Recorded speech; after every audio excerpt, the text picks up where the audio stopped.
እኔ በህይወቴ ዳኒ ትክክለኛ ነገር ያደርጋል ብዬ አስቤ አላውቅም ነበር። ዛሬ ግን እውነት ለመናገር እጅግ በጣም ትክክለኛ ነገር ነው ያደረገው። ሰላም ጤና ይስጥልኝ። እንዴት ናችሁ? ለዚህ ቻናል አዲስ ከሆናችሁ ሰብስክራይብ በማድረግ ቤተሰቦቼ እንድትሆኑ ጋብዛለሁ። ቪዲዮ ላይክ በማድረግ ጀምሩት። እንዲሁም ቪዲዮን አይታችሁ ጨርሱ የእናንተን ሀሳብ አስተያየት ኮሜንት ላይ አስቀምጡልኝ። እንግዲህ ዛሬም እንደተለመደው በአዲስ ቪዲዮ መጥተናል። እስከ ቪዲዮ መጨረሻ ድረስ አብራችሁኝ እንድትቆዩ በአክብሮት ጋብዛለሁ። እንግዲህ በየቀኑ አዳዲስ ክስተቶች ይከሰታሉ። ዛሬም አዲስ ነገር ተከስቷል። ባለፈው እንግዲህ ሁላችንም እንደምናውቀው ሩታ አብርሃምን ይቅርታ ጠይቀዋለች። ያንንም ያደረገችው እንግዲህ በኤፍሬም ምክንያት ነው። ኤፍሬም አብርሃምን ይቅርታ ጠይቂው ስላላት ማለት ነው። ለማንኛውም እንግዲህ የዛ ይቅርታ ምላሽ ግን በዳኒ በኩል ጥሩ አልሆነም። ለምን አብርሃምን ይቅርታ ጠየቅሽ ብሎ እንግዲህ ዛሬው ጥር አድርጎ ይዟታል። እውነት ለመናገር እኔ በዛሬው በዳኒ ሀሳብ እስማማለሁ ሙሉ ለሙሉ። ይቅርታውን ካለመፈለግ ወይ ደግሞ ለምን ይስማማሉ ምናምን በሚል ሀሳብ ሳይሆን ነገር ግን አስተውላችሁ ከሆነ ዳኒም እንዳለው ማለት ነው ሁል ጊዜ ሩታን ይቅርታ የምትጠይቀው። ትሄዳለች፣ ይቅርታ ትጠይቀዋለች፣ ከዛ ድጋሚ ይጣላሉ። ትሄዳለች፣ ይቅርታ ትጠይቃለች፣ ደግሞ ድጋሚ ይጣላሉ። ስለዚህ ሁል ጊዜ ሩታ ነች ይቅርታ እየጠየቀች ያለችው። ለምንድን ነው ይሄ የሚሆነው?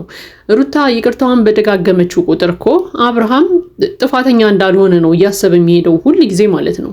ሁሌም አብርሃም ጥፋተኛ አይደለም፣ ሁሌም እሱ ነው ይቅርታ ተጠያቂው፣ ሁል ጊዜም እሱ ንጹህ ሰው ነው ምናምን እንደዛ ነው ሁሉም ሰው እያሰበ ራሱ ያለውና ለምንድን ነው ሁል ጊዜ ሩታ ራሷን ዝቅ አድርጋ ይቅርታ የምትጠይቀው? ለምንድን ነው አብርሃም ራሱ ይቅርታ ማይጠይቃት? የሆነ ጊዜ እስኪ ዛሬ እኔ ነኝ ያጠፋሁት ሩታን ይቅርታ መጠየቅ አለብኝ ብሎ አብርሃም ሲነሳ እንግዲህ እኔ አይቼው አላውቅም እንደግል። ሁል ጊዜ ሩታ ነች በቃ አንድ ጊዜ ሰላም እና ውርድ ብላ ይቅርታ ትጠይቀዋለች። አንድ ጊዜ በቃ ከዚህ በኋላ እኔ ጭቅጭቅ አልፈልግም ምናምን ብላ ይቅርታ ትጠይቃለች። ዛሬም እንግዲህ ሄዳ ይቅርታ ጠይቃለች። ስለዚህ እስከ መቼ ድረስ ነው ሁል ጊዜ ሩታ ይቅርታ እየጠየቀችው የምትቀጥለው? አብርሃም ንጹህ ሰው ነው ወይ? ይቅርታስ የሚያስፈልገው ሰው ነው ማለት ይቅርታ መጠየቅስ የሚያስፈልገው ሰው ነው ወይ አብርሃም?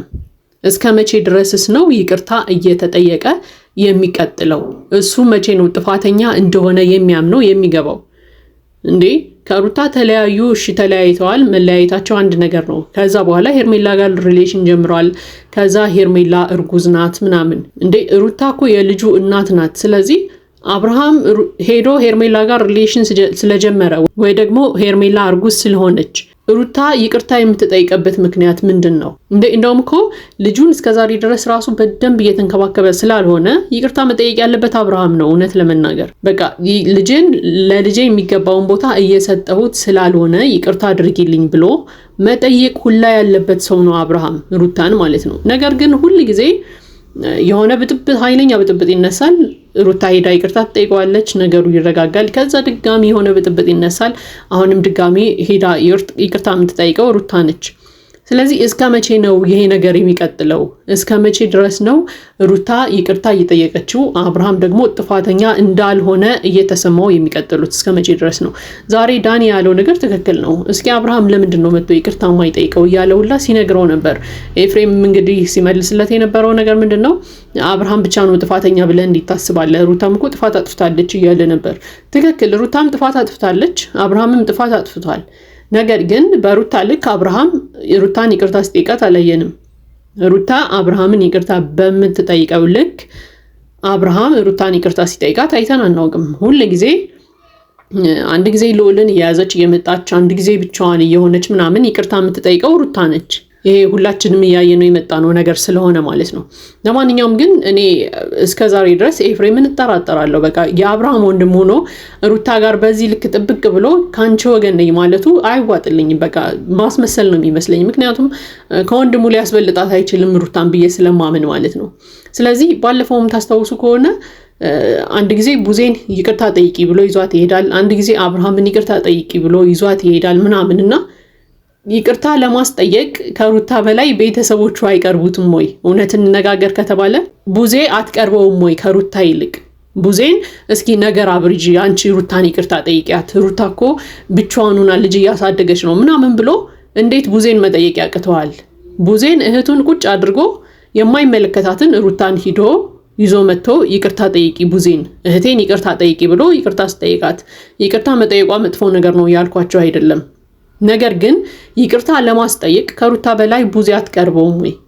አሁንም ደግሞ ጭራሽ አብርሃምን ሄደሽ ይቅርታ ጠይቂ ብሎ ይዟት ሂዶ ይቅርታ አስጠይቋታል። አብርሃም አይደለም ወይ ሩታን ይቅርታ መጠየቅ የነበረበት? በቃ ሩታ ብቻዋን ልጅ እያሳደገች እኮ ነው። የአብርሃምን ልጅ ብቻዋን እያሳደገች ብቻዋን ብዙ ዋጋ እየከፈለች ያለች ሴት አብርሃም ሄዶ ይቅርታ እዚህ ነገር ውስጥ ያስገባሁሽ እኔ ነኝ፣ ልጅሽን ብቻሽን እንድታሳድጊ የፈረድኩብሽ እኔ ነኝ ብሎ ይቅርታ እንደመጠየቅ ጭራሽ ሩታ ሄዳ ደግሞ አብርሃምን ይቅርታ ትጠይቀዋለች ማለት ነው።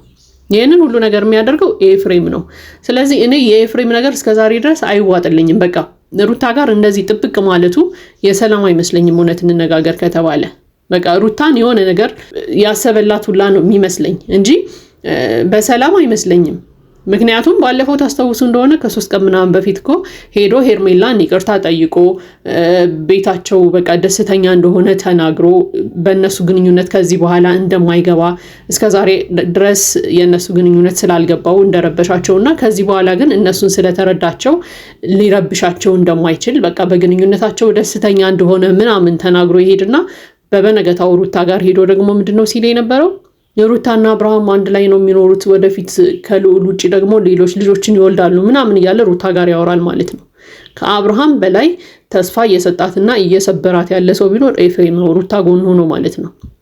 ስለዚህ ሩታ እንደውም ከሁሉም ሰዎች በተለየ ኤፍሬምን ልትጠነቀቀው ይገባል የሚል እምነት አለኝ። ምክንያቱም ወንድሙን እርግፍ አድርጎ ትቶ እሷ ጋር የሄደበት ትልቅ ምክንያት ይኖረዋል። በቃ ከኋላው የተደበቀ ትልቅ ነገር እንዳለው ይሰማኛል እኔ።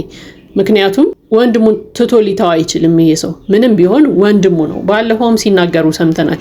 በቃ ወንድሜ ነህ፣ ከዚህ በኋላ እንደ ታላቂ አድርጌ ስላላከበርኩ ይቅርታ ያለ አብርሃምንም ይቅርታ ሲጠይቅ ምናምን ነበርና ሩታ ጎን ሆኖ እየጎዳት ያለ ሰው ያለ ይመስለኛል ኤፍሬም ማለት ነው። ከኋላው የተደበቀ ትልቅ አጀንዳ ያለው ሰው ነው የሚመስለኝና ለሩታ አስቦ ሩታን ጠቅማለሁ ብሎ ምናምን አይደለም በፍጹም። በቃ ከቤተሰቡ ሊያስበልጣት አይችልም ሩታን የሚል ሀሳብ አለኝ። ስለዚህ እየዞረ ይቅርታ ማስጠየቁን ትቶ እንደውም ሩታ ነች ይቅርታ የሚገባት ከሩታ ጎን ነኝ ብሎ ካሰበ ሩታን ነው ይቅርታ እንድትጠየቅ ማድረግ የነበረበት እንጂ ሩታን እየጎተተ እየወሰደ ከሌን ይቅርታ ጠይቂ እያለ በስሜቷ እንዲጫወትባት ባትፈቅድለት መልካም ነው የሚል ሀሳብ አለኝ። ለማንኛውም ዛሬ እንግዲህ ዳኒ የተናገረው ነገር ትክክል ነው የሚል እምነት አለኝ እንደግል። ምክንያቱም በዳይ ቁጭ ብሎ ተበዳይ ተነስቶ ይቅርታ የሚጠይቅበት ነገር መፈጠር አለበት ብዬ አላምንም። አብርሃም ነው ይቅርታ መጠየቅ ካለበት ሩታን ይቅርታ መጠየቅ ያለበት። በተደጋጋሚ ጊዜ እሷ ይቅርታ እየጠየቀችው ስለሆነ ማለት ነው። ስለዚህ እኔ ነኝ ዛሬ ይቅርታ መጠየቅ ያለብኝ ብሎ አስቦ ይቅርታ ሊጠይቃት ይገባል ሩታን ብዬ አምናለሁ። ለማንኛውም ግን ሩታ አሁንም ቢሆን ኤፍሬምን ትንሽ ጠንቀቅ ብትለው የተሻለ ነው የሚል እምነት አለኝ። ምክንያቱም ወንድሙ ዝቅ ብሎ ይቅርታ እንዳይጠይቅ ሩታን ነው ሄዶ የጠየቃት፣ አንቺ ነሽ አብርሃምን ይቅርታ መጠየቅ ያለብሽ ብሎ ማለት ነው። ስለዚህ ይቅርታ መጠየቅ ዝቅ ማለት አይደለም ምናምን ሊባል ይችላል።